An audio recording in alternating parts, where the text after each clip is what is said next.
of this virtual series. This virtual series focused on proving your impact and proving really just your worth. Just welcome to this week. And so I wanted to start out by just explaining who I am. You guys don't know me. Most of you guys probably don't know me, and just want to explain why I'm doing what I am doing right now. And so I actually started off interning at a nonprofit called World Vision. If you've heard of that, it's an international developmental organization. And in sitting there, I did a lot of monitoring evaluation work. I did a lot of grant acquisition work, and they were able to sort of guide me in understanding how to get funding from donors, basically. And they were founded in 1950.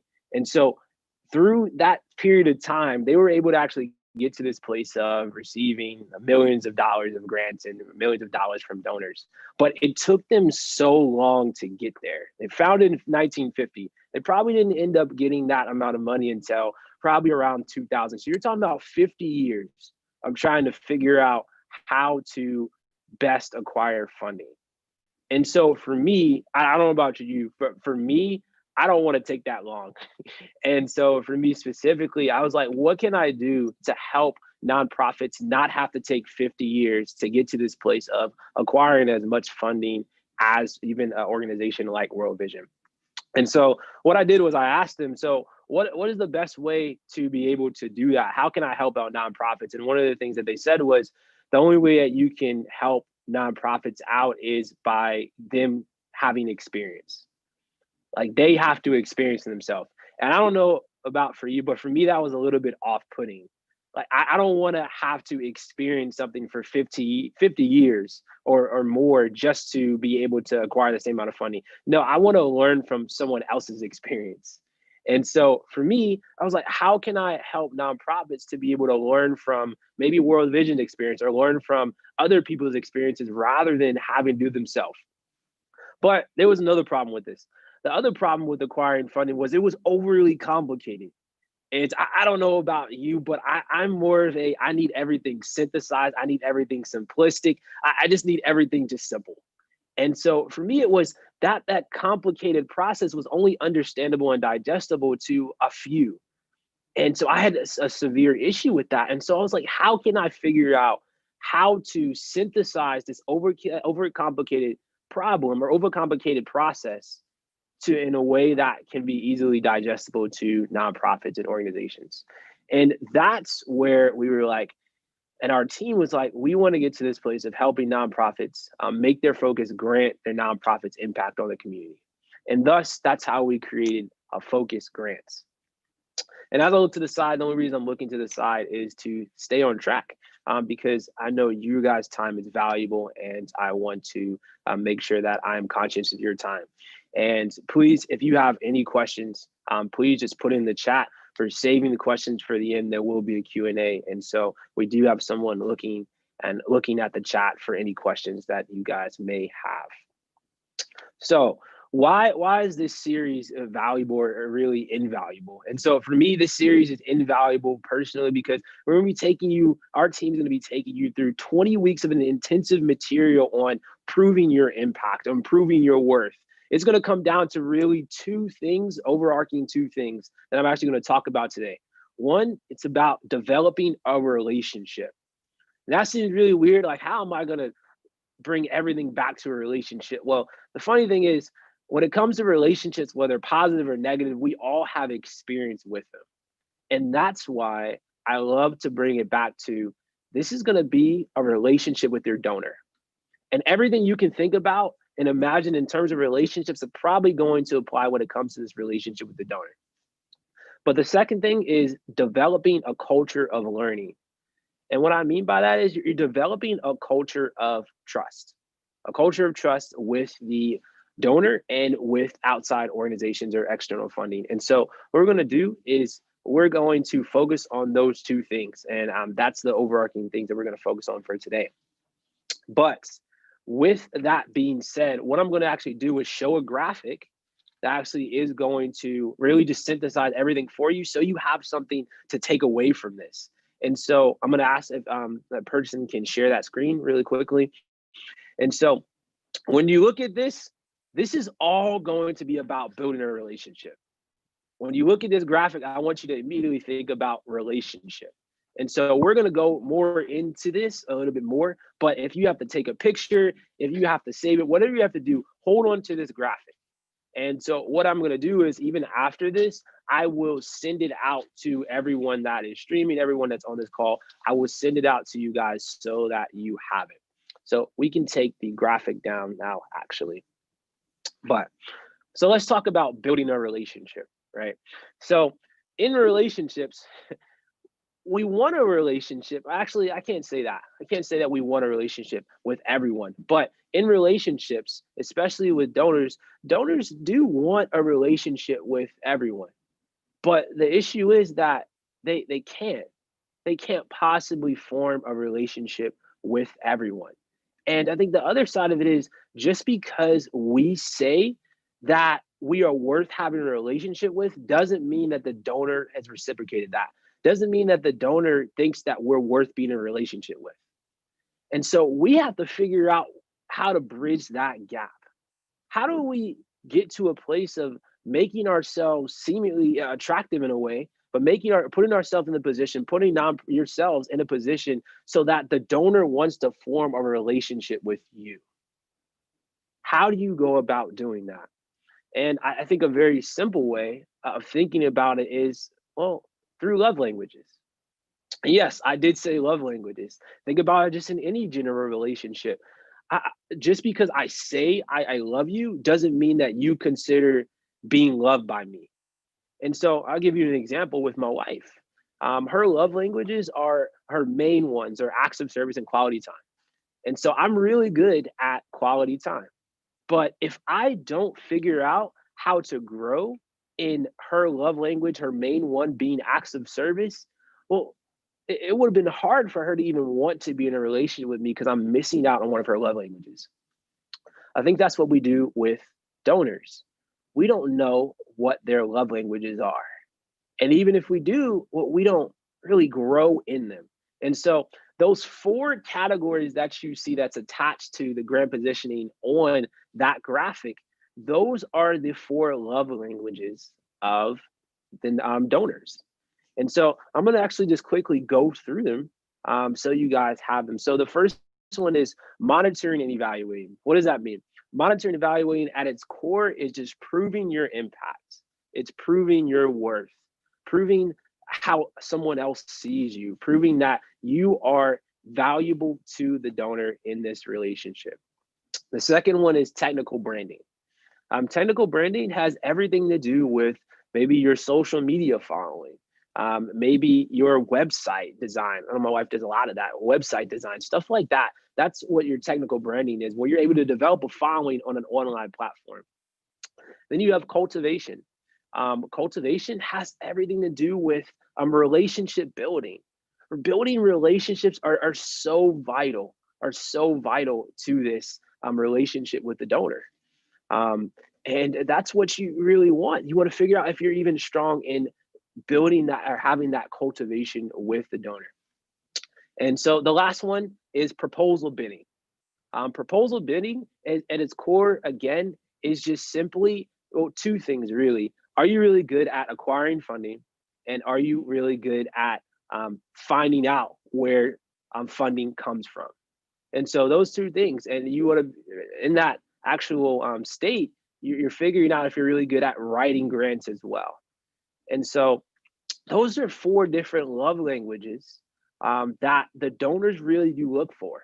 At its core, those are the four different love languages that they look for. And it's our job as nonprofits to figure out, all right, how can we love them in the way that they feel loved?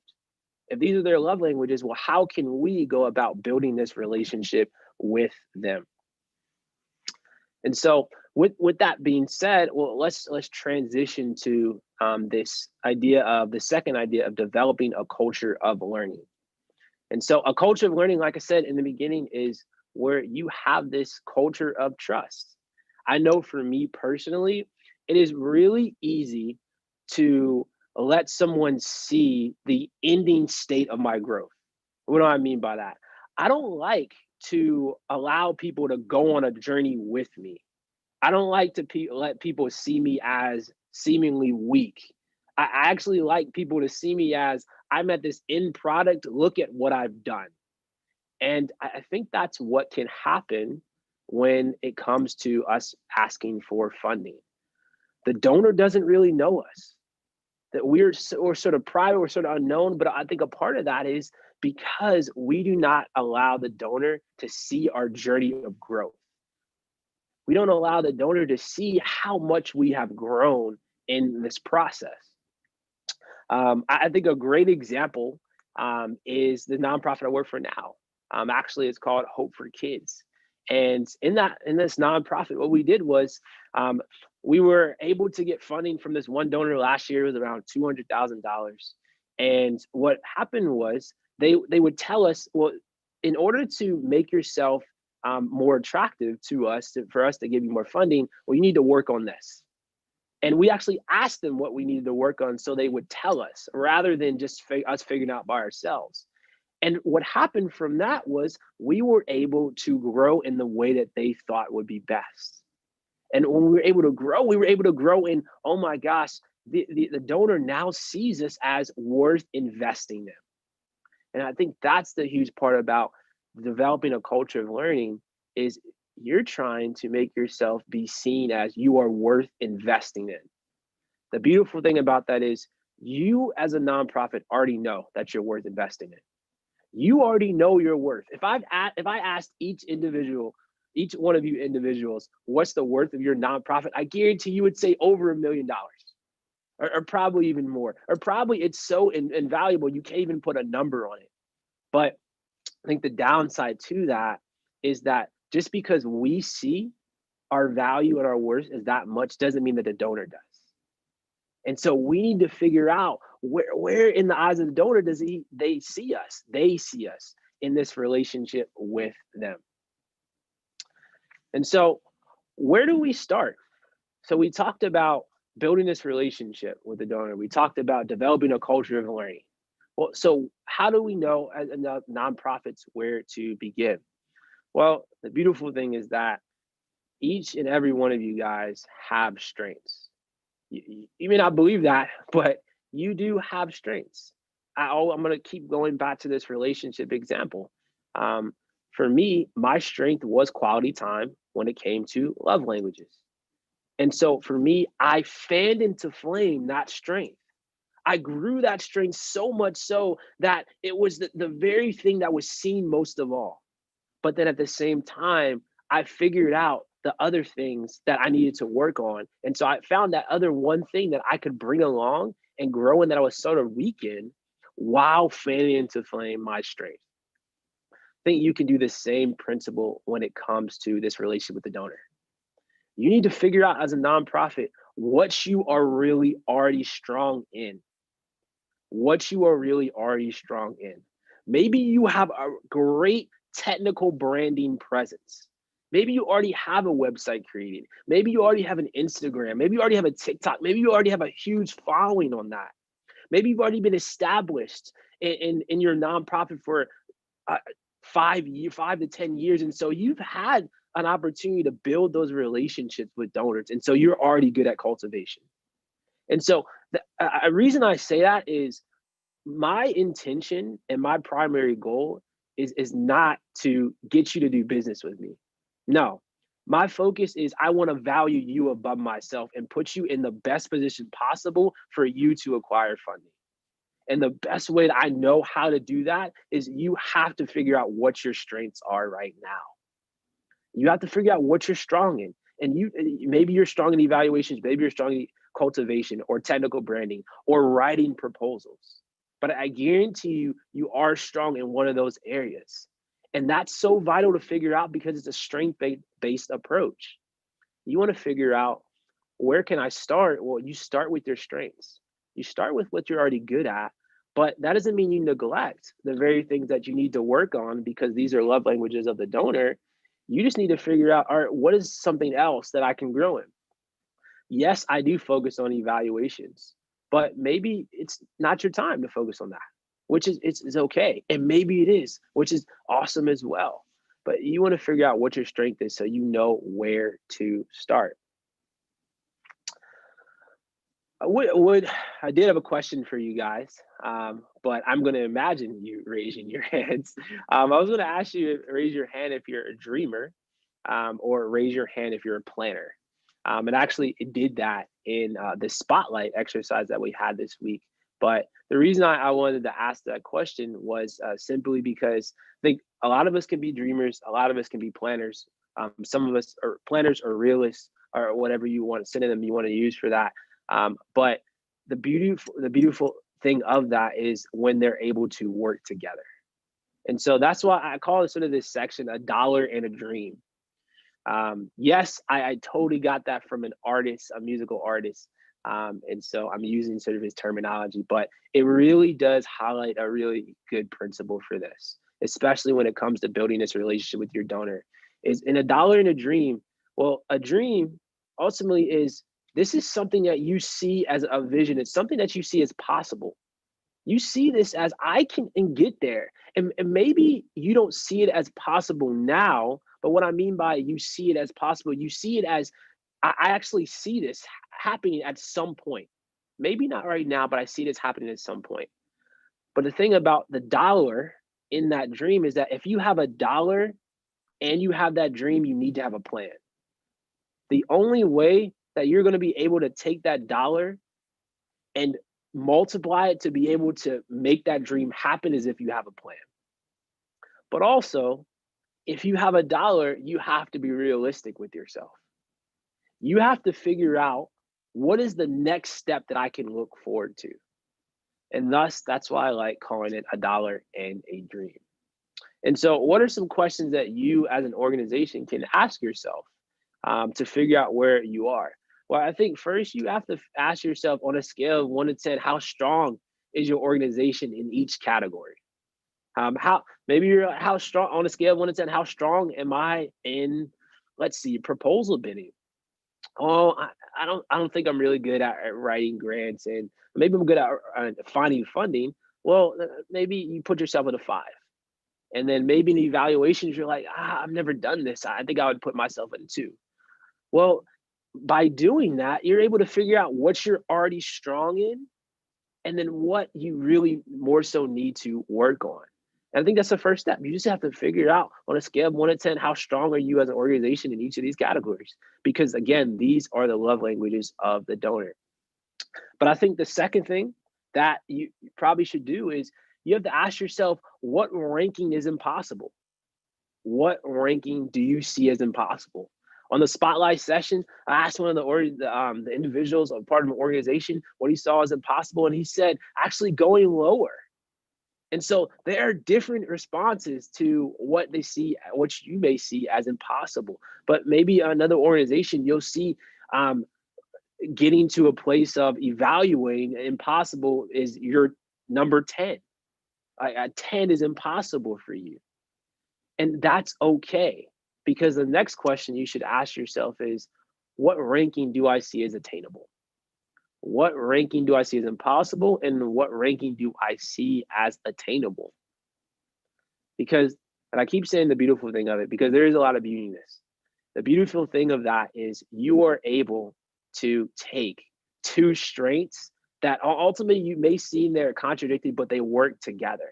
You are able to take a optimistic and a realist perspective and combine it rather than just choosing one. What I mean by that, well, the optimistic perspective is, well, this is my dream. But the realist perspective is, this is where I need to start. This is where I need to focus on now. And what happens is that as you continue to meet your goal of what you're focusing on now, well, then the next ranking becomes more realistic and more attainable. Until you get to this place of where your dream was seen as impossible in the beginning, you've grown so much as an organization in that strength that it no longer seems impossible. It actually seems attainable. But that takes steps to get there. It takes steps to grow in this relationship with the donor. It takes steps to grow in developing a culture of learning. Think about just in general a culture. Well, a culture, it doesn't just happen overnight. It takes a second. When I say a second, it takes a good amount of time for that culture to develop and for relationships even to be forged. And so this is going to take time. But if you continue in this, even these 20 weeks, or you get the bare bones of this is how you develop the relationship with the donor, and this is how you develop this culture of learning. I think a huge roadblock that does get in the way of organizations is uncomfortability. What I mean by that is going back to what I was saying in the beginning of it's uncomfortable for me to allow people to see my weaknesses or see me growing in something. I'm very comfortable in someone seeing this is my ending product. And we have to fight that uncomfortability. We have to fight it as organizations because once you're able to see, once you're able to invite and a donor is able to see your growth, well, then that's relationship building in itself. That is your cultivation that you're already growing in when they're able to see and recognize you as a brand, recognize you as an organization rather than someone that's coming in and just asking for funding, but they don't even know you. A huge part of building that relationship is they have to know you. Just in the same way, we're not going to build a relationship with someone that we don't know. And so all these principles can be really applied to the relationships that we have just really just in life. And so we have to push past that uncomfortability. I'm going to end with this. I'm going to end with the story of the Hope for Kids, the nonprofit I work for, and the story I was giving in the beginning. How, like I said, we received $200,000 of funding. They told us what we could do to prove our worth, essentially. And so what that was developing a business strategy. That's what they told us to do. And so we went back and we developed the business strategy and we did what they told us to do. And we came back and we showed them our growth. And they were taken back. They were like, oh my gosh, wow, you guys have grown a lot. And so then we got a little bit antsy.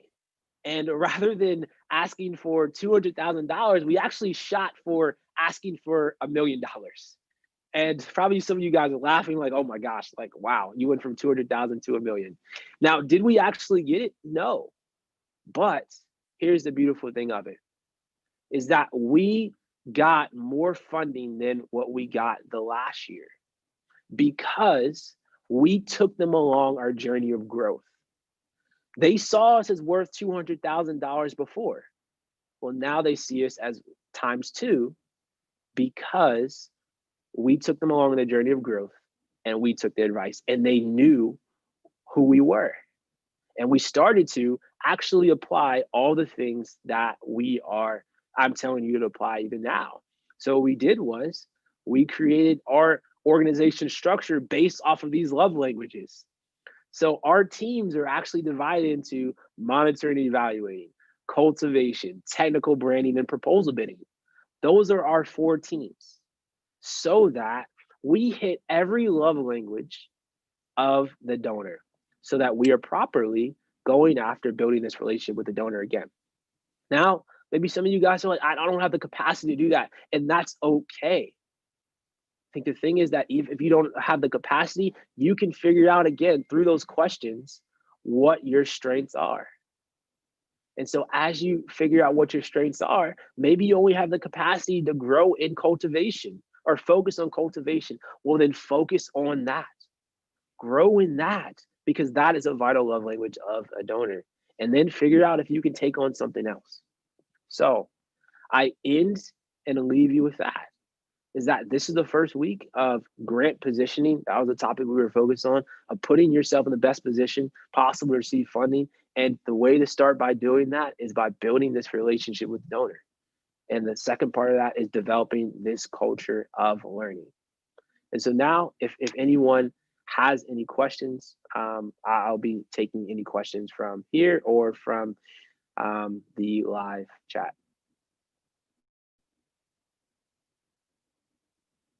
As I open it up for Q&A, if anyone has any questions.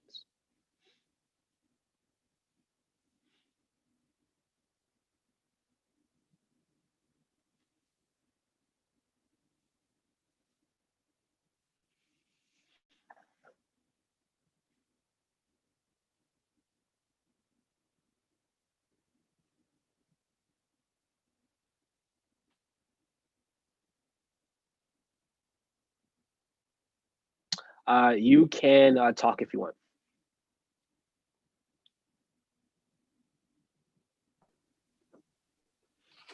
Alrighty then, I have a question for you. Is that okay? Yes. Yes, ma'am. Okay. Yeah. So the 4 love languages that you described, did you make those up, or did you get them from somewhere? Or, like, I know the Gary Chapman book has the 5 love languages, right? So is this a standard thing in the nonprofit industry, or is this something that's... No, yeah. So I actually got it from my mentor. So he was a dude that he taught me a lot about evaluations, and so he worked at World Vision, led a lot of conferences on evaluations in the Netherlands, went to Harvard, and so he explained to me actually the 4 categories of what nonprofits look for. And so from there, that's where I was able to synthesize it to, well, wow, this goes back to just a relationship with the donor. And so it's based off of that. Yeah. Okay. Great question. So if you we are small, as most nonprofits are small, but we're really small. And I just looking at the 4, I'm thinking, oh my gosh, no, we don't do that, we don't do that, we don't do that, we don't, is there is that what pretty much these 20 weeks are about, cultivating or developing those 4 things, or is that something we should be doing individually? So the 20 weeks are about developing the monitoring evaluation side. Okay. So it's really intensive on focusing on that. Okay. But I actually would bet, because I really love questions. And so I guarantee you that maybe some areas you probably are already doing. You just don't even know you're doing it. And so, it's very interesting. And so what I mean by that is, even like I was talking to one of the nonprofits on the spotlight session. And one of the things that he was mentioning was that there are a lot of expectations that he just doesn't know. A lot of expectations that he doesn't know. And so how can he possibly meet an expectation that he doesn't know? And so what I mean by that is that there are probably a lot of expectations that he is meeting already. He just doesn't know it. And so for the evaluation side, there are a lot of expectations that you probably do meet, you just don't know it yet. And so for me, it's, all right, I'm going to help you not only know those expectations, but meet those expectations. Okay. Okay, great. Thank you. No problem. No problem. Thank you for your questions. Yes. So the 4 love languages are monitoring, evaluating, technical branding,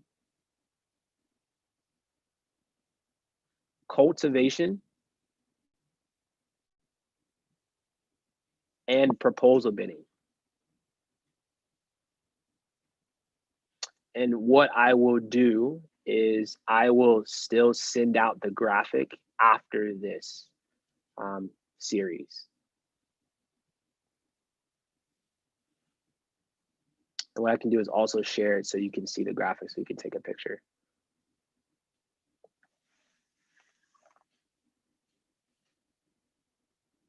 So it's the monitoring, evaluating, the technical design, cultivation, and proposal bidding are the 4 love languages.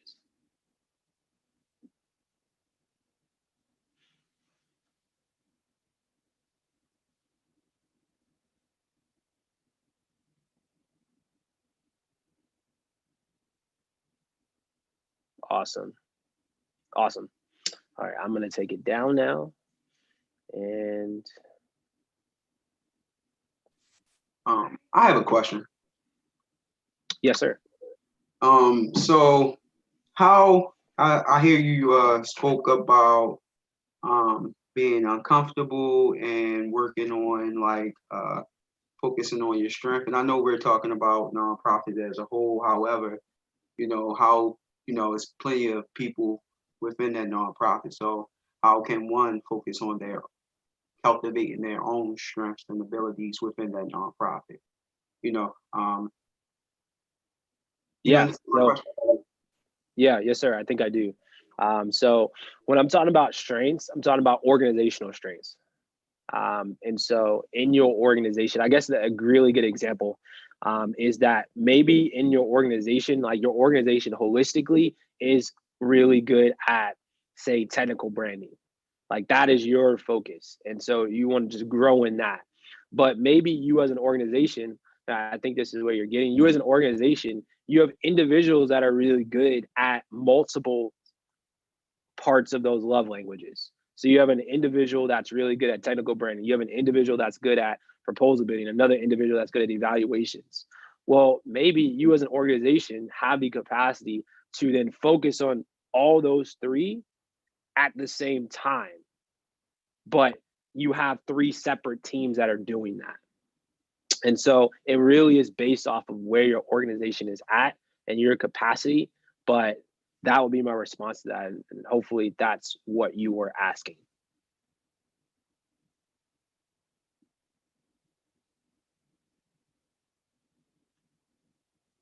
Awesome. Awesome. And so as I wrap up, I will make sure to send a follow-up email to all of you guys. And like I said, this is simply the first week talking about grant positioning.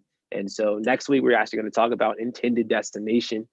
So next Saturday, January 2nd, not January 2nd, just next Saturday at 12 p.m. Eastern time.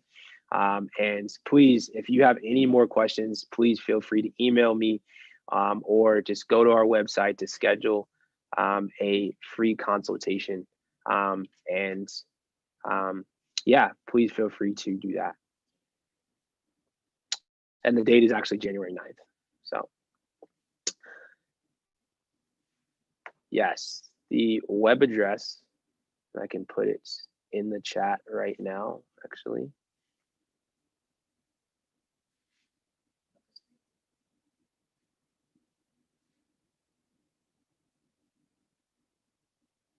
Nice. So that is the web address. And for anyone that can't see it, it's focusgrants.org. Focusgrants.org. And so there should be a clickable link there as well. Awesome, guys. Well, thank you so much for tuning in. It was amazing. Thank you so much for allowing me to take some of your time and really just give me the opportunity to speak to you guys. And so let me know if you have any questions, and I look forward to seeing you guys later. So see you guys later. Bye. Thank you. Bye-bye. No problem. Thanks. Take care.